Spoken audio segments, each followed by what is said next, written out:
Entrevista en vivo. Saludamos al economista Marco Flores, experto analista, exgerente del Banco Central de Ecuador. Economista Flores, bienvenido. Quisiéramos conocer su punto de vista sobre si este bienestar económico, esta bonanza de la banca ecuatoriana, refleja de alguna manera la situación económica del país. Buenos días, Rosana. Buenos días, Gustavo. Una pequeña aclaración, un pequeño lapsus. Yo no fui gerente del Banco Central, sino ministro de Finanzas. Correcto, gracias. Yo no participo del contenido de la lectura que ustedes acaban de realizar. La situación de la banca privada. Primero, es bueno tener una banca solvente, ¿verdad? Es bueno que haya seguridad para los depositantes donde dejan su dinero. Primero, la banca tiene un altísimo grado de concentración. Es literalmente, digamos, es una situación oligopólica. Son 6 bancos los que tienen casi el 80% de los depósitos y de los créditos. Y dentro de esos 6 hay 3 bancos que son los principales. Si usted mira las utilidades de la banca en lo que va de este año, en los primeros 4 meses, las utilidades brutas, que es lo que importa porque es lo que sale del bolsillo de la gente, más o menos llegan a 500 millones de dólares, un poco más de 500 millones de dólares en los primeros 4 meses. Eso significa en una proyección lineal que al final de año las utilidades brutas estarían fácilmente en 1.600 millones de dólares. Esa sería la cifra récord de toda la historia de la banca. La pregunta es, ¿qué hay atrás de todo eso? En parte es cierto lo que usted ha leído. Se debe a mayores niveles de crédito porque simplemente se han incrementado los depósitos, entonces hay mayor liquidez y hay más crédito. Pero fundamentalmente se debe a los costos financieros elevados de la banca. Mire, desde el año pasado, las tasas pasivas, o sea, aquellos que pagan las instituciones financieras a la gente, se han reducido literalmente a la mitad, pero no las activas. Es decir, las activas quedaron al mismo nivel que antes. Las activas son las que cobran a la gente por los créditos. Quedaron en el mismo nivel que antes, 15, 16, 18%, y hay segmentos que superan el 25%, ¿no? Como el microcrédito. Las activas quedaron en los niveles de antes muy arriba, pero las pasivas bajaron a la mitad. Entonces el margen le beneficia drásticamente al sistema financiero y por eso ha podido tener mayores utilidades. Pero además hay servicios. Por ejemplo, hay un rubro que cobran los bancos, ¿no? Que es por el uso de las instituciones financieras. Y ese no es menor. Ese es por cada cuenta bancaria. Cuando el señor Guillermo Lasso llegó al poder, le nombró a la Junta Monetaria a un sujeto que se llama Marcos López. Lo primero que hizo fue subir a los cargos de los servicios bancarios. Eso fue lo primero que hizo. Por ejemplo, los costos del retiro de dinero en los cajeros automáticos y cosas así. Entonces, sí hay mayor liquidez y hay mayor crédito por parte del sistema financiero y particularmente de la banca. Pero tras de eso lo que hay también son costos elevados, es decir, servicios financieros elevados. Y esto es el resultado de las utilidades que baten récord en una economía que no camina. Y tanto no camina, mire lo que está pasando ahora mismo con la economía y con los combustibles. La razón es la que le acabo de decir. ¿Qué le dice a usted las cifras sobre consumo, que se supone es un reflejo también del dinero en el bolsillo de la gente, que muestra cifras altas que las resalta el gobierno? ¿Cuál es el impacto de las tasas de interés en el consumo real? Aquí se confunde mucho las ventas, ¿no? Las ventas, donde está el consumo, con la situación de las familias, con la situación del consumo de las familias. En el consumo general no solo está el consumo de las familias, probablemente el consumo de las familias es un rubro de segunda o tercera categoría frente al total. Es el consumo que realizan las empresas, las transferencias, en fin. En segundo lugar, se le confunde a la gente, pues se da una cifra bruta de consumo, cuando lo que hay que dar es una cifra real. Es decir, hay que aislar el componente en precios. Si usted aísla el componente en precios, porque el consumo puede crecer, porque efectivamente ha crecido la demanda de bienes y servicios, o porque ha crecido los precios, o porque han crecido las dos cosas a la vez. Entonces, lo primero que hay que hacer es eliminar el crecimiento de precios para ver cuál es el verdadero consumo. Cuando usted hace eso, el consumo cae aproximadamente el 3%. En un incremento de consumo de 8, 9, 10%, precios 3% es bastante. Entonces, lo primero que hay que ver es cuál es el consumo en términos reales. Y luego aislar el consumo de las familias, que es lo que para este caso interesa. Pero desgraciadamente el SRI no hace esa división. Lo que le presenta es una cifra global de ventas. Me parece que más bien los indicadores que hay que mirar son aquellos que dicen relación a la cobertura de la canasta familiar básica. El INEC dice que la canasta familiar básica mensual está aproximadamente en $820, ¿verdad? Esa es para una familia de 4 miembros con 1.6 perceptores de ingresos, según el INEC. Y dice que se cubre esa canasta por parte de la ciudadanía, de los empleados, pero de aquellos que tienen empleo formal, empleo adecuado. Y eso es solamente el 32% de la población. El otro 68% no tiene empleo adecuado. De manera que ese indicador es un indicador absolutamente distorsionado que sirve única y exclusivamente para que ellos tienen empleo adecuado. Cuando usted hace los cálculos que se debe hacer para no distorsionar la verdad, o más bien dicho, para decirle la verdad a la gente, usted lo que tiene que tomar es la distribución del ingreso que elabora el Banco Mundial y tiene que tomar la distribución laboral que produce el INEC. La distribución laboral son aquellos que están en empleo adecuado, en subempleo, en informalidad, en otro empleo no pleno, en empleo no remunerado, esta división laboral que hace el INEC. Y eso combinar con la distribución del ingreso por quintiles. Cuando usted hace eso, sin ninguna duda, por el camino que usted elija, la FAO acaba de hacer también ese cálculo, yo lo vengo haciendo desde hace 2 años, y la respuesta siempre es la misma, sin ninguna duda. Los 3 primeros quintiles de la población ecuatoriana, esto es el 60% de la población nacional, no le alcanza el dinero para cubrir la canasta familiar básica. Entonces, cuando usted tiene una situación así y tiene una ruta de expansión de la economía absolutamente inestable, ahora mismo la economía se proyecta que crecerá en 2.5%, proyecta el Fondo Monetario, proyecta el Banco Mundial, proyecta el Banco Central, pero el año pasado creció en 3.7%. Es evidente que hay un descenso. Entonces, la banca tiene una situación especial, pero no el resto de la gente, y mucho menos las familias de los primeros quintiles. Por último, Gustavo, esta es realmente una pregunta amplia. Cuando usted pregunta cómo está la economía, la respuesta siempre es ¿para quién?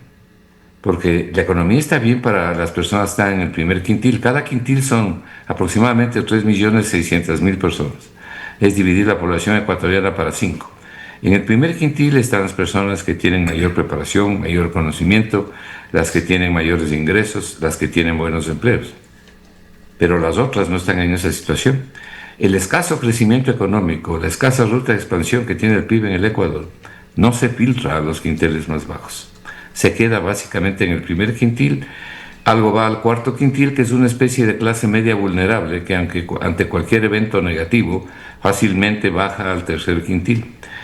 Entonces, dependiendo para quién, cómo va la economía, pero dependiendo para quién. En cambio, si usted le pregunta a una persona que esté en el primer quintil, el promedio de ingresos del primer quintil está por debajo de $200 mensuales, frente en una familia, ¿no? De una familia por debajo de $200 mensuales, frente a una canasta básica familiar de $820. Entonces, para ellos no está bien la economía ni está bien la situación. De ahí que es importante saber a quién se le pregunta. Ahora, economista, quizás un tema muy delicado y sensible, pero que hay que analizarlo y reflexionar sobre es el tema del lavado de activos, y si es que esta situación podría incidir o habría incidido de alguna manera en estos números de la banca presentados por el presidente de la República, Daniel Noboa. Si bien Asobanca se ha pronunciado al respecto, ha dicho que esto no es más que una estigmatización privatización de la banca y que el problema está fuera de la banca, pues hay otros sectores que alertan y advierten que la situación que vive el país tendría relación con aquello. ¿Qué nos puede decir usted al respecto? Bueno, cuando uno hace una afirmación en economía, tiene que poder demostrarla o por lo menos poder sustentarla adecuadamente. Aquí en el Ecuador se ha señalado, yo creo que hay lavado de activos, sin duda alguna, pero no tengo forma de probar cuántos se lavan activos y nadie tiene forma de probar. Lo que hay son especulaciones, aproximaciones, estimaciones que tienen una base muy endeble. Yo he visto las estimaciones internacionales y la base es absolutamente endeble y las nacionales ni se digan.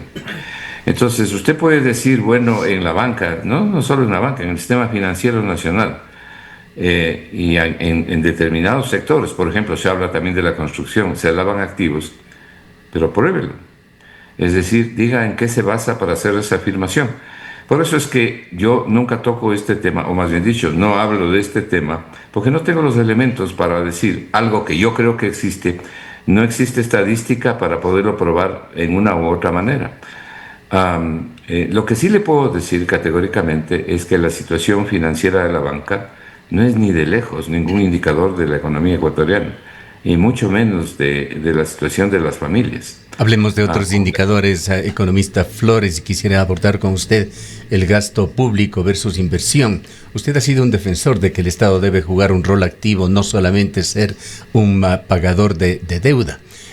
Vamos a tomar una faceta de Ecuador. Una situación inaceptable se está dando con el bajo presupuesto y aún más baja ejecución presupuestaria del área de la salud, que en su faceta más trágica está llevando a la quiebra a proveedores de servicios que a su vez, por las circunstancias que se han creado en Ecuador con 7 ministros en seguidilla, han sido llevados los proveedores de servicios a la calidad de indispensables, críticos para mantener con vida el área de la salud. Y con esto se ha dado una caída en la expectativa de vida de enfermos de cáncer, enfermos renales, enfermos catastróficos, pero se refleja también en una caída muy significativa de los exámenes médicos y cirugías en general que se realizan en hospitales públicos. Poniendo en pocas palabras, la calidad de los servicios médicos, sobre todo en el sector público, están cayendo drásticamente. Su opinión sobre este tema, gasto público versus inversión. Si usted mira el quinto quintil de la población, que es el más rico, no necesitan gasto público. No les preocupa si el IVA está en el 15 o en el 17 o en el 19%. Pero el otro 80% de la población está en una situación muy diferente. Por eso le decía, depende de qué parte de la población estemos hablando. Lo que usted dice es muy cierto, ¿no? Aquí los servicios esenciales de Irán están destruidos. El inventor de esto, a mí no me gusta hacer leña del árbol caído, ¿no? Yo tengo el peor concepto del señor Lenín Moreno, pero no quisiera añadir nada en estos momentos, pero simplemente voy a decir algo. El inventor de esto es el señor Moreno. El señor Moreno literalmente entregó el país y fue quien inició la destrucción de los servicios públicos. Aquí se profesó una religión o se creó una religión de adoración al Fondo Monetario, indicando que el Fondo Monetario era la salvación. Yo no digo que el Fondo Monetario, como en la vez anterior conversamos, sea un molde de hacer diablos, pero las políticas del Fondo Monetario a la inmensa mayoría de la población, yo le diría al 80% de la población, para esa inmensa mayoría han sido un desastre. Porque han contraído no solamente el gasto público, sino que han contraído la inversión. Eso no quiere decir que usted no tenga que revisar el gasto público, porque entre otras cosas hay mucha corrupción, como lo que se ve en la Seguridad Social, como lo que se ve en Petroecuador, como que se ve en CELEC. Yo creo que CELEC le está ganando en corrupción a los escándalos que han habido en Petroecuador. Entonces, sí, literalmente se ha destruido el gasto público por esta devoción neoliberal de que el Estado tiene que mirarlos todos de lejos. Cuando el Estado está ausente, usted lo que hace es destruir a la gente pobre. Y no existe ninguna economía en el mundo que haya podido producir una ruta de expansión de países de economía relativa a la ecuatoriana, no estoy hablando de Suiza, que hayan podido avanzar sin la presencia del Estado. Le voy a poner simplemente un ejemplo. Los 2 primeros quintiles de la población El primero, con menos de las familias de 4 miembros, con menos de $200 en promedio, el primer quintil. Y el segundo supera en pocos, o supera los $200, menos de 300. Bueno, esta gente no tiene dinero para poderse educar. Esta gente no tiene dinero para poderse curar. Su vida es precaria porque su salud, sus cuidados de salud son precarios o inexistentes. La vivienda es un verdadero desastre. La alimentación es de pésima calidad.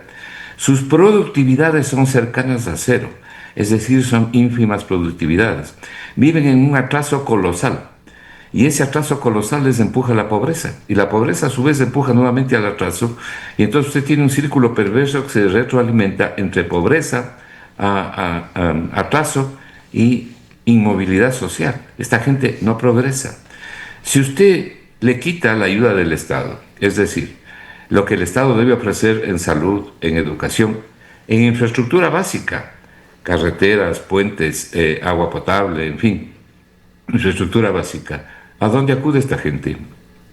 Si no tiene escuelas, colegios, universidades, 250.000 estudiantes quedaron afuera de la matrícula, ¿no es cierto? Si no tienen dónde educarse, ¿qué hace esta gente? No puede hacer nada. Si el Estado no le ofrece un hospital, un centro médico para que vaya a curarse, se mueren nomás, o sea, no tienen dónde curarse. Es decir, la situación del Ecuador, esta que yo le estoy describiendo, atrapa al 60% de la población desde hace décadas. Y esta es mi conclusión principal en todos los estudios, en todos los trabajos que estoy haciendo sobre desarrollo económico. El Ecuador tiene un peso muerto en sus espaldas, en el sentido de un 60% de la población con movilidad social prácticamente cero o mínima. Movilidad social quiere decir la posibilidad de mejorar, de progresar. ¿Por qué? Por su pobreza, por su atraso colosal, como les dije hace un momento. Esto ha venido sucediendo desde hace décadas por las malas políticas económicas acumuladas y sigue sucediendo ahora. Entonces, lo que usted tiene es un cuarto quintil, que es la clase media vulnerable, ¿no?, que tiene una situación mejor que la de los 3 primeros quintiles, pero nada sensacional. Y en cambio tiene un quinto quintil, donde se concentra la riqueza, se concentra el Producto Interno Bruto. Mire lo que dice el Banco Mundial. El Banco Mundial dice que el 50.3% de los ingresos se concentran en el quinto quintil, en el quintil más rico del Ecuador. ¿Qué le dice a usted que el crédito de consumo... Y en el primero el 3%. ¿Qué le dice a usted que el crédito de consumo esté creciendo más rápido que el crédito productivo? La necesidad de la gente. Esto es lo que les pasa a las cooperativas. El problema fundamental de las cooperativas, del segmento 1 y del segmento 2, no es su sostenibilidad. Tienen liquidez, tienen solvencia. Los indicadores de liquidez y de solvencia están bien. El problema de las cooperativas es que tienen 2 tipos de créditos donde está el 98% de su cartera. Óigame lo que le digo, el 98% de su cartera está en 2 segmentos de crédito. ¿Cuáles son esos? El uno, el consumo, el que usted acaba de decir, y el otro, el microcrédito. Entonces, en esos 2 segmentos es justamente donde tienen la morosidad más alta, alrededor del 10%, mientras la banca tiene una morosidad del 3%. Entonces, ¿por qué? Porque la gente se está endeudando para comer. La gente hace créditos para poder comer. Entonces se ha elevado el crédito del consumo y en los estratos más bajos de menores ingresos de la población, la gente hace eso o degrada su consumo.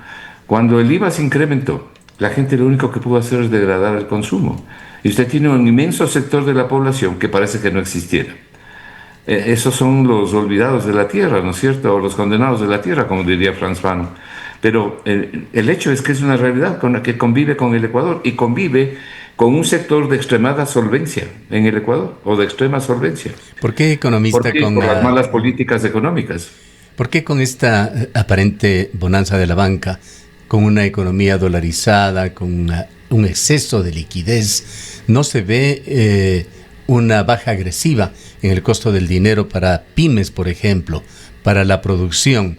Esta situación se está reflejando más en la disminución de las tasas pasivas, pero no las activas. Claro, eso es lo que le acabo de decir. Los intermediarios financieros, mire, por el exceso de liquidez. ¿Sabe usted que los intermediarios financieros están comprando bonos del Estado, están financiando el déficit? Hace 2 años se emitió aquí una resolución por la Junta Monetaria obligándoles a los intermediarios financieros, o sea, a la banca, a las mutualistas, a las cooperativas, a comprar bonos del Estado. Entonces, en vez de financiar al sector productivo, financian el déficit. Ahora, si es que sobra la plata, yo no me opongo a que puedan realizar inversiones en el sector público. Por ejemplo, yo voy a hacer una pregunta en voz alta, y es la tercera vez que le voy a preguntar a la señora superintendente de la Economía Popular y Solidaria. ¿Cuánta plata de los fondos del COSEDE tiene invertido usted en papeles públicos, en deuda pública? ¿Cuánto tiene invertido en bonos del Estado? ¿Cuánto tiene invertido en otros papeles del sector público? No le cuentan esto a la gente, pero esta es una pregunta que necesita una respuesta, porque no se puede manejar con semejante opacidad como se está manejando. Y sale esta señora y amenaza y dice que aquel que hable se atenga a las consecuencias porque genera pánico bancario o pánico financiero. No, esto no es pánico financiero, es el derecho que tienen los depositantes de saber dónde está la plata del seguro en el caso de que hubiesen problemas. Y por otro lado, es importante también señalar que no solamente son los costos de la banca privada, es decir, el costo de los servicios. Si usted tiene una tasa usted pone un certificado de depósito en la banca, y eso también certificados de dinero importante, y le pagan el 4% o el 5% semestral, pero usted cobra el 16 o el 18% por el crédito que presta, usted tiene un margen gigantesco, y la Junta Monetaria está viendo desde la época del señor Moreno. Aparte de eso, mire, el SRI ha publicado su último informe sobre el gasto tributario. Son 6.500 millones y pico de dólares en exoneraciones, en beneficios tributarios, en los llamados incentivos tributarios. Es lo que el Estado deja de cobrar en impuestos, decide no cobrar. Es el gasto tributario. Lo malo es que en este gasto tributario hay un segmento de llamados incentivos tributarios, donde a las grandes empresas, a las grandes corporaciones, literalmente se les regala anualmente 1.500 millones de dólares. Mientras usted tiene a estos sectores de la población de los primeros quintiles en situación crítica sin poderles ofrecer por lo menos la posibilidad de que se puedan ir a curar en un hospital público, que lo que usted decía, o que puedan tener medicinas, o que por lo menos bajen las 8.000 cirugías que están represadas en el Seguro Social. Entonces, aquí hay que hacer una reforma verdaderamente importante. Los incentivos tributarios, en primer lugar, no pueden ser permanentes, aparte de otras ventajas tributarias que tienen en plazos, en impuesto a la renta, en fin. Pero el propio informe del SRI dice que esos incentivos tributarios están concentrados en los 1.500 millones en los sectores más pudientes del Ecuador, que no necesitan de los incentivos tributarios. Y peor que eso, cuando usted concede incentivos tributarios es a cambio de dos cosas. Primero, de mejoramiento de la inversión, y segundo, de mejoramiento del empleo. No ha mejorado ni la inversión ni el empleo. Pregúntele al SRI y pregunte a las instituciones públicas, por ejemplo, Flores, al Ministerio de Energía. El tiempo se nos va agotando. Quisiera hacer una última pregunta. Hemos hablado de la banca. ¿Qué nos puede decir sobre el papel de las cooperativas en la economía del Ecuador de hoy y esas sutiles pero frecuentes advertencias sobre su calidad de más riesgosas para invertir que en la banca? Bueno, son más riesgosas porque fundamentalmente acuden a las cooperativas las gentes de menores recursos. Van a buscar un financiamiento de $300, de $500. Ese es financiamiento de consumo, sin duda alguna. Y cuando no pueden acudir ni siquiera a las cooperativas, van donde el chulquero. Entonces pagan 120% de interés al año, no más de 10% mensual, sujetos a una serie de riesgos. Entonces, las personas que acuden a la cooperativa, sobre todo en la parte baja del crédito, son personas de una economía muy frágil, de ingresos absolutamente inestables, absolutamente inseguros y además de ingresos muy bajos. Espacio que no llena la banca. ¿Perdón? Espacio que no llena la banca, que no se ocupa. No pueden ni entrar a los bancos. Pero estas personas que solicitan estos créditos tienen muy escasa solvencia y por eso es que en ellos se concentra la cartera vencida, en las cooperativas. Porque lo que se está haciendo es financiando consumo. Y la otra cosa, no solamente es estos quintiles más pobres de la población. La clase media, si usted divide en tres sectores, la media media, la media alta y la media baja. los dos primeros sectores, los más bajos, también financian consumo con tarjetas de crédito. Solo hay que mirar el saldo de las tarjetas de crédito, ¿no? Entonces, aquí no tenemos una economía boyante, lo que tenemos es una economía sumamente desigual, como dice el propio Banco Mundial, una economía concentrada. De ahí es que yo insisto nuevamente, Gustavo, si usted quiere saber cómo va la economía, no puede medirla a través de la salud de la banca, pues. Pero si usted quiere saber cómo va la economía, la respuesta siempre depende para quién. Bien, le agradecemos mucho por habernos acompañado. A la orden, un buen día. Declaraciones del economista Marco Flores, analista económico. Él fue ministro de Finanzas. Son las